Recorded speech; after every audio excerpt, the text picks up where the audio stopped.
Another day, another victory for Fnatic. It seems like 6 out of 6 tournaments in a row. What do you have to say about that? GG, well played. Nice, that's nice.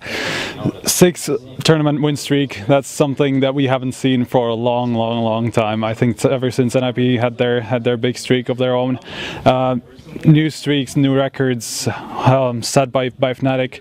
What do you have to say about like not getting complacent now that you have all these wins, and it's obviously easy to forget that there's people gunning for you? So what do you think? I mean, I still would say we haven't put Dennis like 100% into the teams. We're getting better day by day. The more we play, the more we practice, the better we get actually. So yeah, of course people are gunning for us, but as soon as we come home, we're just gonna keep playing more and more and try to win. That's always the goal. All right, so the Luminosity Grand Final, we're obviously going to touch on that a little bit. Two big comebacks in the first map, and the third one, Inferno and an overpass. On Inferno, it seemed like Luminosity did a good job of not giving you apps. Was that a problem for you? Not really. I mean, I think the T side on Inferno, we were pretty like maybe stressed up a bit because we knew that we had 2-0 in maps and we really wanted to finish it and win the tournament pretty much. So I think it just was a stressful moment for us in combination with them playing really good actually.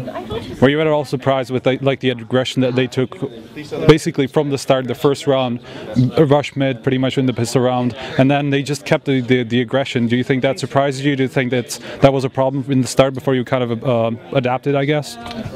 Of course it surprised us a bit, but we understand that they, after two maps lost, they wanted to get the momentum rolling and fast, and the perfect way would be to rush down mid and win the round easy as they did. So it was a perfect call by Fallen, and maybe that was what made the momentum rolling for them, so they actually beat us that hard at half. But yeah, I think overall we played pretty stressful, as well as we didn't revenge frag, and it was very much alone and stuff like that, and we didn't hit our shots and stuff like that. So yeah, we just got locked down that side, and they had the momentum rolling. What do you think about Luminosity overall? Obviously, they're kind of a team that has gotten, I guess, the closest to beating you, apart from like Navi at ESL Pro League. What do you think about the team? What do you think about their improvement over the last couple of months? The team is amazing, both as individual players and as a team. I always get impressed by them every tournament, how much they actually have progressed, and it looks like they just keep progressing. So if we don't go home and play almost all days for this major, they are going to be the ones taking it home, I think. So you're not going to Counterpit League, correct? Or are you? No, we're not. Okay, so that means you're going to have about 3 weeks to prepare for the major. What are you going to do in that time? What can you fix apart from like maybe adapting Dennis a little more to your play? We're just gonna keep playing and improve our gameplay, like in the strategy side and all that, and make sure that, because people is gonna watch us like all our 6 tournaments. They're gonna watch and see what we are doing to be able to beat us at the major. So we need to make sure that they can't do it that easily. So that's pretty much what we're gonna do. We're gonna go home, like play so much these 3 weeks, and yeah, we're really aiming for first place at this major. So seeing as a lot of these teams have these problems, NVS obviously one of them, Astralis and another one, still kind of in that problem, having really good group stage and then kind of falling off in the semi-finals or quarterfinals. If you had to pick 2 teams that would get the closest to beating you, to get the major instead of you, who would it be? I would say, I mean, beating us to get the major is hard, but beating us would probably be like Luminosity or Envious, because Envious, sure, they have a lot of problems, but they are still, I would say, the team with the highest peak ever when it comes to individual side. So if they get that peak going, they can easily win against us, but the problem with them is that they might fall to other teams instead, while Luminosity maybe take the other teams out, but they struggle against us instead. So it's really hard actually, but I can really see Luminosity going to the final in the major and potentially beating us if we are there.